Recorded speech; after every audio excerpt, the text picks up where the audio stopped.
Today on the show, lies people tell you using numbers to try to get you to do something you really shouldn't do. I'm David C. Barnett, and you're tuned in to Small Business and Deal Making, the broadcast, podcast, YouTube channel where I talk about buying, selling, financing, and managing small and medium-sized businesses while controlling risk. So if you're looking to take control of your future through buying a business one day, or if you already own a business and you're looking to grow or exit, you've come to the right place. I talk about interesting things, I talk to interesting people, and I answer your questions every week right here. So be sure to hit like, be sure to hit subscribe, and let's get to it.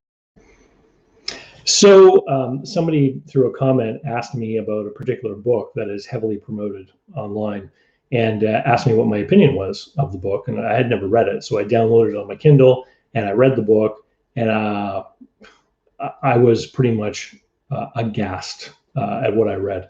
And so I could have come on here and made a video about that person, the author, or about the book in particular. But instead, what I want to do is I actually want to take an example that the author had used, and I want to take it apart, and I want to show you guys how to really look at these things, because this is not the first time I've seen this mistake or trick happen in something put out there about buying businesses. And so I want you to get your critical thinking hat on and sharpen your pencil and maybe even take some notes and learn this stuff so that you can spot when people are trying to pull this sleight of hand with you, and so that you won't fall victim to it. So I've got a presentation here that I've got on the screen, and I'll try to be as descriptive as possible for people that are listening in the audio stream. But in this example, they describe a company that has a seller's discretionary earnings of $216,000. So SDE is the total amount of cash flow available to an owner operator that works full-time in the business, okay? And then the author says that the multiple, the valuation multiple for this business is 3.2 times SDE, and giving it a price of $691,000. He then says, additionally, there will be inventory and operating and working capital of another $200,000, and then closing and legal costs of $50,000, and this makes a total need for the acquisition of $941,000. Now, when I read the first two lines describing this deal, I knew right away that this person actually doesn't have a whole lot of experience in this space. The multiplier is too high. The fact that he talks about an extra $200,000 of inventory and working capital added on top of the multiplier indicates that he doesn't understand enterprise value and doesn't understand normalized net position in working capital and how it plays into enterprise value.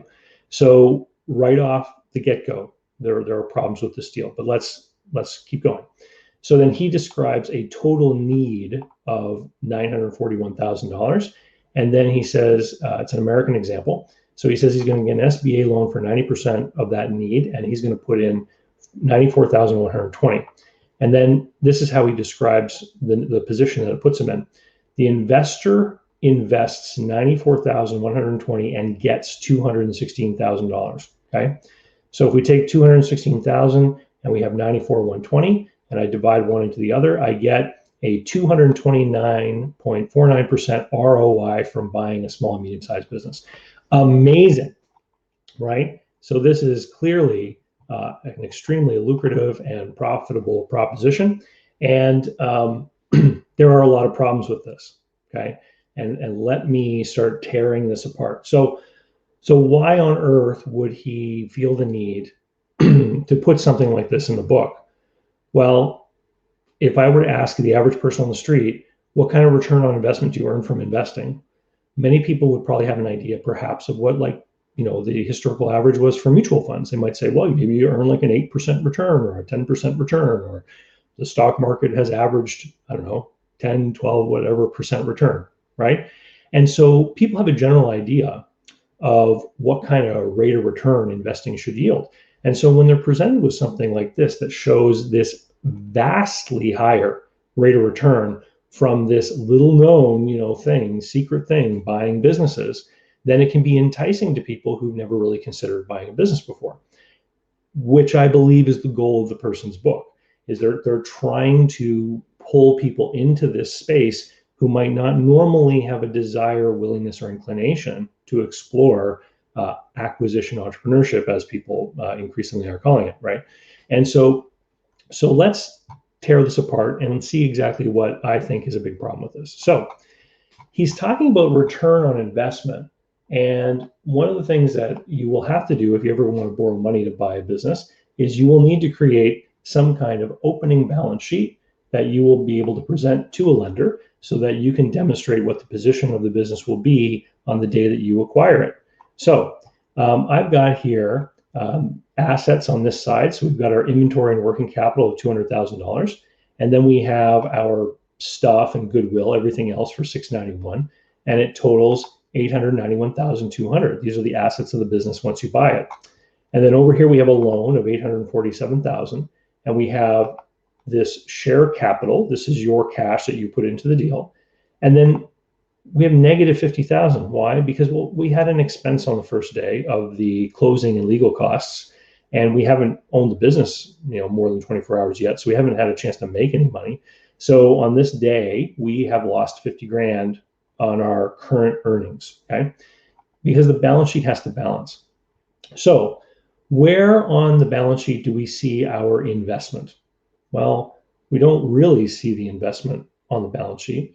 What we do see, the only number, in fact, that we can identify that is the same as from before is the loan and the share capital. Now, the share capital, though, appears under this section called equity because that's what it is. It's the equity the owner has put in. It's not the investment. I'm going to ask the question here. How much was invested? I'll ask it in a different way. If there was an apartment building for sale for $1 million and you had $100,000 and you went to the bank and borrowed $900,000 and you bought the building for $1 million, how much did you invest in real estate? Right. Okay. So the investment is actually this number that he described as the need. Okay. It's the $941,200. That's the amount of money that was invested in this operation. And so why would he present ROI in this way? And now we've understood that it's not really return on investment, it's actually return on equity. Well, let me ask you a question. What's a good return on equity? Far fewer people have any idea what a reasonable return on equity would be, unless you're some kind of analyst or you spend a lot of time like really looking at stocks or other things. And then the question is, what's a reasonable ROE for a privately traded small business? Don't know, right?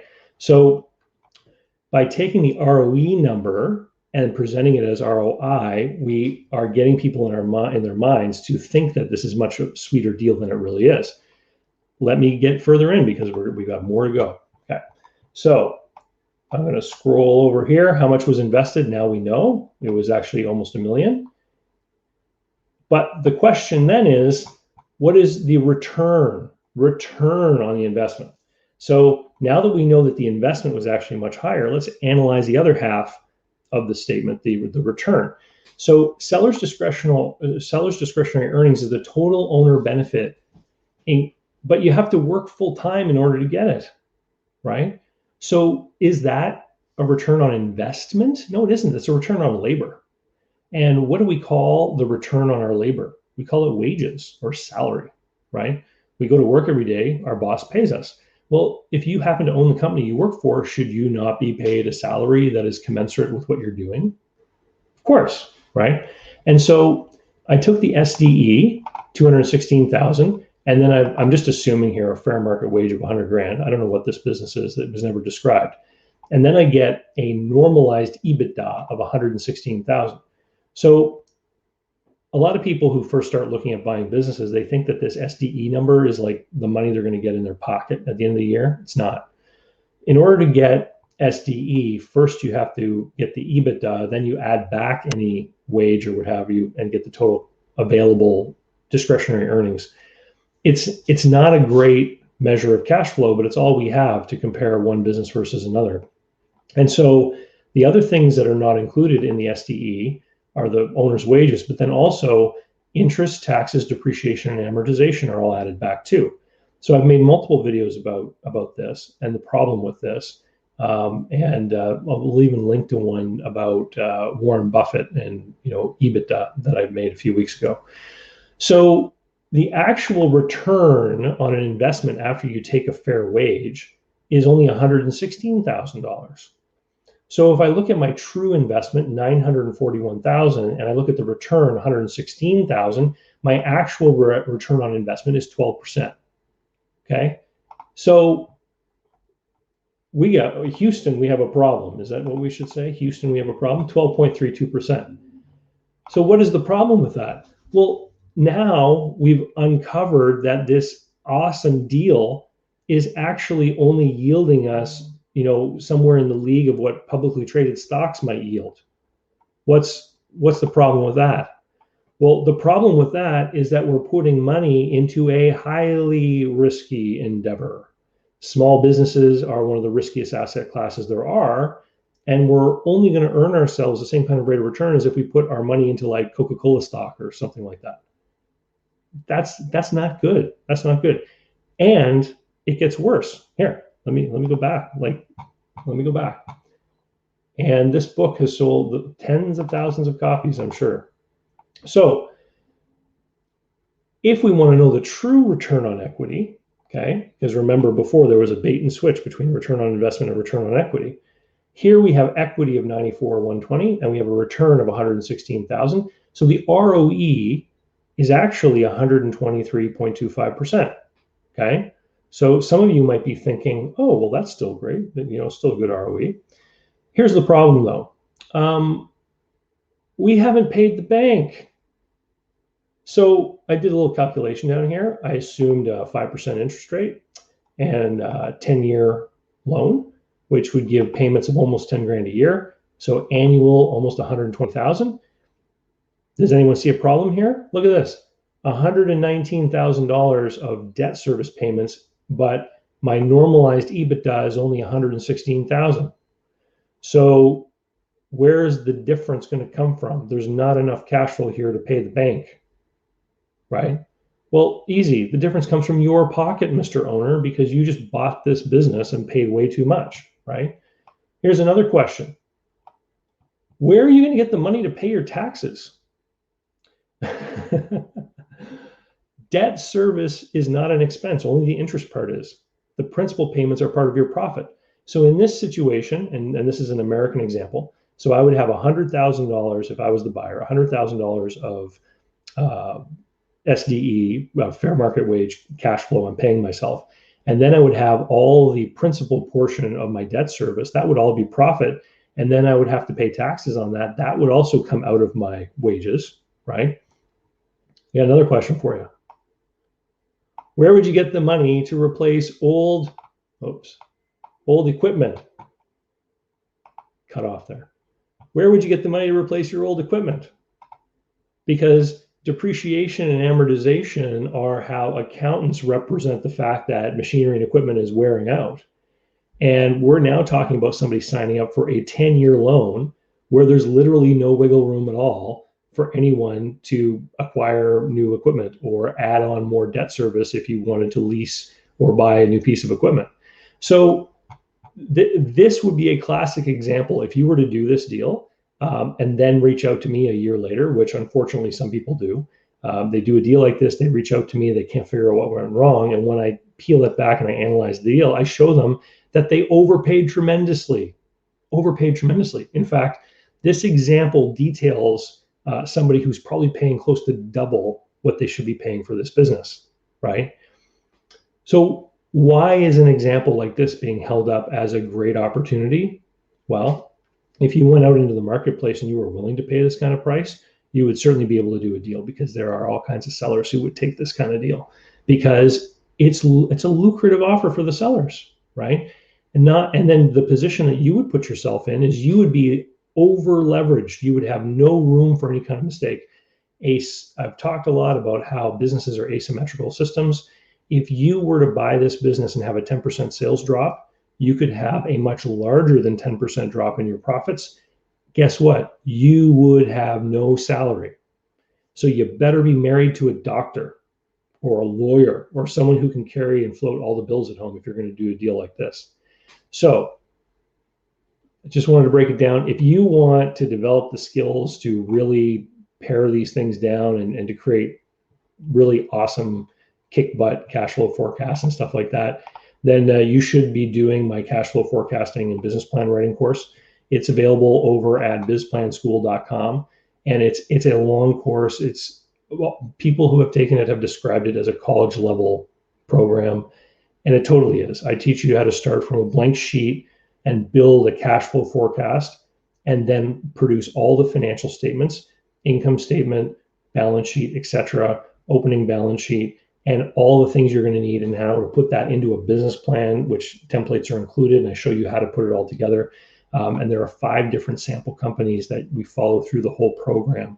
A couple of them are startup, a couple of them are acquisition. And it's like, if you were to do Business Buyer Advantage, my cash flow forecast, and sign up for a year of Business Buyer Adventure, my group coaching program, you would still save thousands of dollars over signing up for the program this guy's promoting. And that's what the book is. The entire book is cheerleading for the idea of buying a business designed to convince someone who might not normally want to do this, that this is something they should pursue so that they will buy that program. Okay. In my experience, people who get out and successfully buy businesses are people who develop themselves. They have some kind of business experience through being an employee.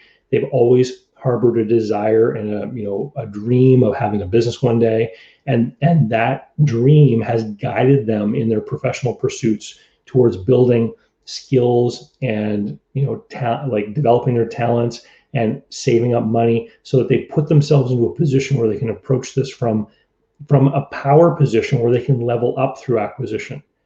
It's not something that somebody does because they're looking for a higher rate of return, right? There are other things you do when you're looking for a higher rate of return, like things I've described in my book, Invest Local. If you're going to become a business owner, it's got to be driven by an internal motivation and a passion and a desire for wanting to do this, because it's going to help you not only to achieve financial goals, but to help fulfill certain aspects of your personality that will never be fully fulfilled or make you happy unless you have this level of control and self-determination in your life. Anyway, I hope I don't get too many haters, but if I do, take a look down in the comments below and help me out, will you? Anyway, we'll talk to you later. And with that, see you next time. So how can you learn more about buying, selling, financing, and managing small and medium-sized businesses? Easy. Head over to my blog site, davidcbarnett.com, where you can learn more about me, learn how I work with my clients. You can learn about my books, courses that I prepared for you. You can also find out all about how to subscribe to my email list, the YouTube playlists, etc. There's literally hundreds of hours of content there, all for free, and I'd love for you to be my guest.